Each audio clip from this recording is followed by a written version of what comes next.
Hello students, welcome back again in my YouTube channel study at home with Sandeep Tripathi. So students, आज के इस class में हम लोग सॉल्व करेंगे क्लास 9th एनसीईआरटी बुक की मैथ्स का 1.3 एक्सरसाइज। और जो बच्चे रेगुलर हैं उन्हें मालूम होगा कि ऑलरेडी मैं 1.1 एंड 1.2 फिनिश कर चुका हूं। जिन बच्चों ने ना देखा हो, आप चैनल के प्लेलिस्ट में जाएँ, वहाँ से आप वीडियो को सर्च करके देख पाएंगे। अगर किसी को लिंक नहीं मिलता है, मुझे आप कमेंट बॉक्स में कमेंट करिए, I will provide you link over there. So चलिए स्टार्ट करते हैं। और जिन बच्चों को ने पहला क्लास मेरा अटैम्प्ट किया होगा उन्हें पता होगा, कुछ बेसिक डिटेल्स मैंने बताया हुआ था तो उनका आज यहाँ पे यूज़ होगा। आई होप आपको मालूम होगा। जो नए बच्चे हैं उनके लिए एक बार मैं फिर से थोड़ा सा रिपीट कर दे रहा हूँ, इसे ध्यान से सुनिएगा, बहुत इंपॉर्टेंट पॉइंट होगा। कि यहाँ पे देखिए पहला स्टेटमेंट ही आपका दिया गया है क्वेश्चन की, वो write the following in decimal form and say what kind of decimal expansion each. देखिए नीचे जो आपको न्यूमेरिकल बेटा दिख रहा होगा, ये तो बेसिकली आपको ईजी लग रहा होगा, बट यहाँ पे मेन देखिए पॉइंट क्या है कि आपको ये समझना है कि यहाँ पे डेसिमल एक्सपेंशन क्या है। तो देखिए जो डेसिमल एक्सपेंशन होता है बेटा दो तरीके का होता है, एक होता है टर्मिनेटिंग और एक होता है नॉन टर्मिनेटिंग, जो कि मैंने अपनी पहली वीडियो में आप लोगों को बताया हुआ था। आज सिंपल वे में आपको बस ये समझना है कि टर्मिनेटिंग डेसिमल बेसिकली हम उसको बोलते हैं जब कोई डिवीजन आप कर रहे हो और अगर आपको वहां पर रिमाइंडर क्या मिल जाता है, जीरो मिल जाता है, तो उस सिचुएशन बेटा वो कहलाएगा टर्मिनेटिंग। और अगर आपको रिमाइंडर जीरो नहीं मिलता, यानी कि कंटिन्यूअस लगातार कोई भी वैल्यू आपको मिलती चली जा रही है, तो वो कहलाएगा नॉन टर्मिनेटिंग। तो आइए चलिए पहले क्वेश्चन को सॉल्व करते हैं, जो कि बहुत ही ईजी है। देखिए यहाँ पे हमने सॉल्व करना था क्या कि 36/100 को हमें सॉल्व करना है। तो कैसे हम यहाँ पे देखिए सॉल्व करने वाले हैं, तो सिंपली पहले हम क्या करेंगे बेटा, इसे जो एक नॉर्मल फॉर्मेट होता है उस फॉर्मेट में हम लोग इसे ऐसे क्या करेंगे, लिख लेंगे। अब आप देखिए यहाँ पे इजीली, ये मेरे ख्याल से बताने की जरूरत नहीं, फिर भी एक बार डिस्कस कर लेते हैं जिससे कि जिनको कन्फ्यूजन हो वो ना हो। तो देखिए यहाँ पे आप क्या देख रहे हैं कि 100 यहाँ पे जो वैल्यू है, आप डिवाइजर है वो बड़ा है डिवाइडेंड से। तो इस सिचुएशन में आप क्या करते हैं, बेसिकली डेसिमल लगाते हैं। यूँ कहिए कि पहली बारी हम वैल्यू क्या करेंगे, 100 की टेबल आप 0 टाइम्स काउंट कर लीजिए। सीधी सी बात, ज़्यादा कन्फ्यूजन न रखते हुए, जब आप 0 टाइम्स क्या करेंगे, वैल्यू काउंट करेंगे, तो सीधी सी बात 100 क्या आएगा, 100 जीरो ज़ा 0 ही आएगा। जब 0 आए तो चलिए उसको हम लोग क्या करते हैं, यहाँ पे लिख लेते हैं। अब देखिए इस वैल्यू को जहाँ आप क्या करेंगे, 36 से आपको माइनस करना होगा 0, तो वैल्यू आपको वही मिल जाएगी, डेसिमल हमने लगा दिया है। अब आपको यहाँ पे मिल जाएगा क्या, 360। अब यहाँ बेटा देखिए अब आपको करना क्या है कि 100 से आपको डिवाइड करना है 360 को, सिंपली 4 टाइम्स ले जाएंगे, 400 हो जाएगा। यानी कि आपको 3 टाइम्स टेबल पढ़नी है, तो 100 3 जा क्या हो जाएगा, यहाँ पे 300 हो जाएगा। तो यहाँ पे हम क्या करेंगे, 300 यहाँ चलिए हम लोग लिख लेते हैं। सो हमने देखिए यहाँ पे लिख लिया 300, जो कि 100 3 जा 3 टाइम्स हो जाएगा। अब इन दोनों वैल्यू को आपको आपस में माइनस करना होता है। ये फर्स्ट टाइम है, थोड़ा सा मैं बेसिक में बता रहा हूँ, सारे क्वेश्चन में इतना डिटेल हम डिस्कशन नहीं करेंगे क्योंकि आप 9th के बच्चे हैं। आई होप ये सब बेसिक सा कॉन्सेप्ट आपको आता ही होगा। अब इन दोनों वैल्यू को हमें क्या करना होगा, माइनस करना होगा। तो सिंपली यहाँ पे आप देख पाएंगे, अगर हम माइनस करेंगे so we are going to get 60। But चूंकि यहाँ पे डेसिमल लगा हुआ है, इसीलिए यहाँ पे मैंने वैल्यू क्या पुट कर लिया है, 600 कर लिया। देखिए जब कभी भी अगर डेसिमल ऑलरेडी हो तो बेटा एक जीरो ऑटोमेटिकली आपकी वैल्यू में लग जाता है। तो यानी कि अब 100 की टेबल आप ऐसे काउंट करेंगे कि ये जो वैल्यू है 600 से आपको डिवाइड करना, सीधी सी बात है। 100 की टेबल आप कितनी बार पढ़ेंगे, 6 टाइम बेटा जब पढ़ेंगे तो आपको यहाँ पे क्या मिल जाना है, 600 मिल जाना है। तो 6 टाइम देखिए हमने यहाँ पे टेबल को पढ़ा, और टेबल को 6 टाइम पढ़ने के बाद हमें क्या मिल गया है, 600 मिल गया है। और यहाँ से 600 से 600 को आप जब माइनस करेंगे, definitely you are going to get 0। यानी कि देखिए रिमाइंडर अभी 0 मिल गया है, जिसका भी हमने ऊपर डिस्कशन किया था। अगर आपको रिमाइंडर क्या मिल रहा है बेटा, 0 मिल जा रहा है, 0 मिलने पे आप उस वैल्यू को कौन सी वैल्यू बोलेंगे, यानी कौन सी एक्सपेंशन बोलेंगे, वहां पे आप उस वैल्यू को बोलेंगे कि ये टर्मिनेटिंग एक्सपेंशन। यानी कि इसको आप अपने नोट्स में कैसे लिखेंगे, तो आप अपने नोट्स में बेसिकली कुछ ऐसे लिख सकते हैं, therefore 36/100 is equal to 0.36 which is a terminating decimal. तो आप लोग नोट्स भी अपनी प्रॉपरली आप लोग प्रिपेयर करते जाए बेटा। तो यहाँ से आप लोग चाहें तो स्क्रीनशॉट ले लें, जिसके बाद आप इजीली अपने नोट्स में क्वेश्चन को सॉल्व कर पाएंगे। और अब चलिए हम लोग ले लेते हैं नेक्स्ट क्वेश्चन। और थोड़ा सा अब मैं स्पीड से चलूंगा, तो इसको आप लोग समझिएगा, कुछ बेसिक डिटेल्स मैंने बता दिया, उसी बेस ये सारा क्वेश्चन होगा। सो चलिए इसको पहले हम नॉर्मली अपने फॉर्मेट में लिख लेते हैं कि इस क्वेश्चन को आपको सॉल्व कैसे करना है। सो स्टूडेंट्स देखिए, फिर इस वैल्यू को हम कुछ ऐसे से क्या कर सकते हैं, लिख सकते हैं, और अब आगे सेम प्रीवियस मेथड से हम लोग क्या करेंगे, सॉल्व करेंगे। सो सिंपली आप यहाँ पे देख रहे हैं कि 11 की टेबल बेसिकली आप 1 टाइम्स में तो पढ़ेंगे फिर भी 11 आ जाएगी, यानी कि ये यहाँ पे कट नहीं होने वाला। तो ऐसे सिचुएशन में आपने क्या करना है, पहले आपको टेबल 0 टाइम्स काउंट करना है। तो सिंपली जब हम 0 टाइम्स टेबल को काउंट करेंगे तो यहाँ पे 11 जीरोज़ 0, तो यहाँ पे क्या आ जाएगा आपकी 11 जीरोज़, यहाँ पे आ जाएगा 0। 0 टाइम्स जैसे हम टेबल को काउंट करेंगे यहाँ पे वैल्यू आ गई 0। अब आपने करना क्या है कि 1 में से आपको माइनस करना है 0, और देखिए जैसे ही जब आप 1 में से 0 माइनस करेंगे तो आपको जो वैल्यू मिलेगी क्या मिलेगी, 1 मिलेगी। बट चूंकि यहाँ पे हमने डेसिमल पुट किया हुआ है तो यानी यहाँ पे हम क्या कर सकते हैं 10 रख सकते हैं, यानी कि एक जीरो में इंक्रीज कर सकते हैं। देखिए तो हमने यहाँ पे क्या किया है, एक जीरो इंक्रीज कर लिया है। अब देखिए यहाँ पे प्रॉब्लम ये है कि हर बार बेसिकली जीरो लगाने के बाद वैल्यू क्या हो जाती है, एक यहाँ पे बढ़ जाती है। बेसिकली हम लोग डिवीजन क्या किया करते हैं कि यहाँ पे एक जीरो अप्लाई कर दिया करते हैं और दूसरा जीरो यहाँ पे फिर बढ़ा दिया करते हैं। बट यहाँ पे हम पूरे एक स्टेप वाइज स्टेप चलेंगे जिससे आपको बेसिक कॉन्सेप्ट क्लियर हो। यानी कि एक्चुअल में बेटा आपको 11 1 जा 11, यानी कि टेबल आपको फिर से कितनी बारी पढ़नी है, 0 बारी पढ़नी है। तो 0 टाइम जो हम टेबल को पढ़ेंगे यहाँ पे फिर से वैल्यू क्या आपको मिल जानी है, 0 मिल जानी है। 11 जीरो जा 0, इस वैल्यू को हम लोग क्या करेंगे फिर से माइनस कर लेंगे, means that this time we will get 10। But देखिए चूंकि डेसिमल यहाँ पे लगा हुआ है, again we will increase a 0 in this, और जैसे हम 0 इंक्रीज करेंगे देखिए यहाँ पे जो वैल्यू हो जाएगी जो अभी तक 10 थी माइनस करने के बाद अब वो क्या हो गई है, 100 हो गई। आई होप ये बात आपको समझ में आ गई होगी। अब यानी कि देखिए यहाँ पे टेबल आप क्या कर सकते हैं 11 की पढ़ सकते हैं। अब 11 टेबल हम कितनी बारी पढ़ेंगे कि 100 से ज़्यादा ना हो, so definitely it will be till 9। तो देखिए यहाँ पे हम क्या करेंगे 9 तक की टेबल काउंट कर लेंगे, और जैसे हम 9 तक टेबल काउंट करेंगे simply you are going to get 99। हमें क्या मिल जाएगा, 99 मिल जाएगा। हम यहाँ पे क्या कर लेंगे माइनस कर लेंगे, और 100 में जब आप माइनस करेंगे तो आपको मिलेगा 1, और चूंकि 1 है डेसिमल ऑलरेडी लगा हुआ है, सो यहाँ पे हम क्या करने वाले हैं, एक जीरो इंक्रीज करने वाले हैं। इसीलिए यहाँ पे ये वैल्यू जो 1 थी वो बेटा क्या बन गई है, 10 बन गई। आई होप यहाँ तक बात आपको समझ में आ गई होगी। अब देखिए फिर से हम उसी सिचुएशन में पहुंच चुके हैं कि 11 यहाँ पे वैल्यू जो है वो बड़ी है 10 से, यानी कि आपका जो टेबल काउंट होगा कहाँ तक काउंट होगा, 0 तक। यानी 11 की टेबल आप 0 टाइम्स पढ़ेंगे। सो 11 जीरो क्या हो जाएगा, 0 हो जाएगा। यहाँ पे देखिए हमने इस वैल्यू क्या कर लिया, यहाँ पे लिख लिया है। अगेन एज अर्लियर हम इसे क्या करेंगे माइनस करेंगे, माइनस करने में आपको मिलेगा 10, यानी कि फिर से वो हो जाएगा 100, क्योंकि आपको एक जीरो क्या करना है यहाँ पे इंक्रीज कर लेना है।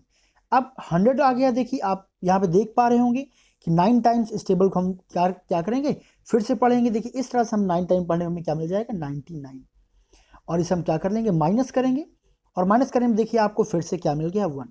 तो यहाँ पे पूरे सेशन में आपने देखिए ऑब्जर्व किया हो कि यहाँ पे 0909 बार बार क्या हो रहा है, रिपीट हो रहा है, क्योंकि यहाँ पे जो 100 था 100 यहाँ पे फिर से आ गया है। यानी कि ये सिस्टम क्या होगा आगे रिपीट होता जाएगा 0909 करके। जब कहीं पे आपको ऐसा कोई फॉर्मेट बेटा मिल जाए कि कोई भी वैल्यू या कोई भी पार्टिकुलर फॉर्मेट रिपीट हो रहा है, तो आगे फिर आपको बार बार उसे रिपीट नहीं करना चाहिए। Maximum 2 times is sufficient to show that कि आगे वैल्यू आपके रिड्यूस नहीं हो रहे, रिमाइंडर आपको 0 नहीं मिल रहा है। यहाँ पे देखिए आपको रिमाइंडर आपने 2 बार ट्राई किया, दोनों बार आपको जो है रिमाइंडर 0 नहीं मिल रहा है, यानी कि ये पूरी की पूरी जो वैल्यू है ये अब क्या हो जाएगी, नॉन टर्मिनेटिंग हो जाएगी। यानी कि इसको हम क्या लिख सकते हैं कि we observe that while dividing 1 by 11 the quotient is 0.09 is repeated, यानी कि रिपीट हो रहा है। नोट्स में आपको कुछ ऐसा ही लिखना होगा एक प्रॉपर वे में, जिससे कि आपकी अच्छी हैबिट बने। और एंड पे देयरफॉर हम लिख सकते हैं कि therefore 1/11 that is a non terminating and a recurring decimal। अब देखिए रेकरिंग डेसिमल क्या होता है, मैंने फर्स्ट वीडियो में आप लोगों को बताया हुआ था। रेकरिंग मीन्स क्या होता है, जब कहीं पे कोई पार्टिकुलर फॉर्मेट बेटा बार बार रिपीट हो रहा हो तो उसे क्या बोलते हैं, रेकरिंग बोलते हैं। जब रिपीट ना हो रहा हो तो उसे क्या बोलेंगे, नॉन रेकरिंग बोलते हैं। तो इस तरह से हमने सॉल्व कर लिया क्वेश्चन नंबर 2।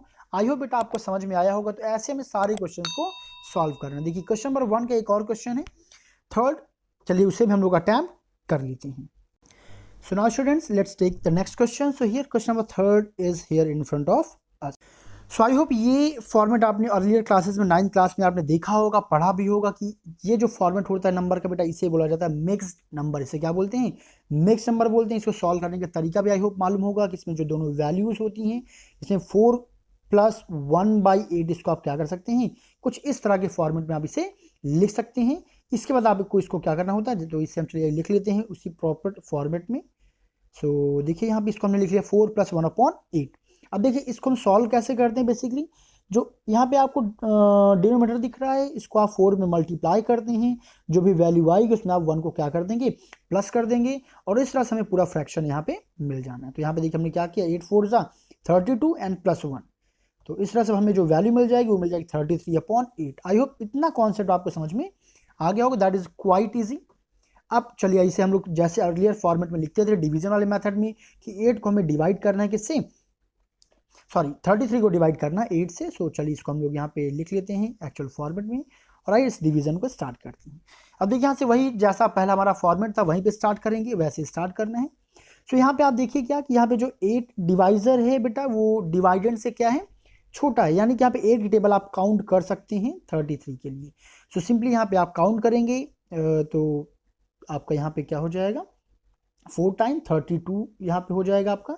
33 यहाँ पे लिख लेते हैं, और देखिए इन दोनों वैल्यू को आपस में माइनस करना। थोड़ा सा मैं स्पीड से चलूंगा क्योंकि सारा बेसिक कॉन्सेप्ट है, आई होप आपको आता ही होगा। सो यहाँ पे 10 मैंने क्यों लिखा ये आई होप आपको समझ में आ गया होगा, बिकॉज यहाँ पे 1 आया, देखिए माइनस करने के बाद as I have put it here decimal, so decimal की वजह से मैंने इस वैल्यू को इंक्रीज कर लिया है। अब 10 के लिए यानी कि 1 टाइम हम टेबल पढ़ेंगे, we will get here 8 minus करने पे यहाँ पे बेसिकली आपको 2 मिल जाएगा, तो it will become 20 as decimal is there. अब हम टेबल आगे पढ़ेंगे सिंपली, अब देखिए यहाँ पे आप 2 टाइम्स पढ़ेंगे, so it would be what 8 2 16। अब यहाँ पे फिर से आप 20 में से क्या करना है, आपको 16 माइनस करना है, सो यू विल गेट 4 यानी इट विल बिकम 40।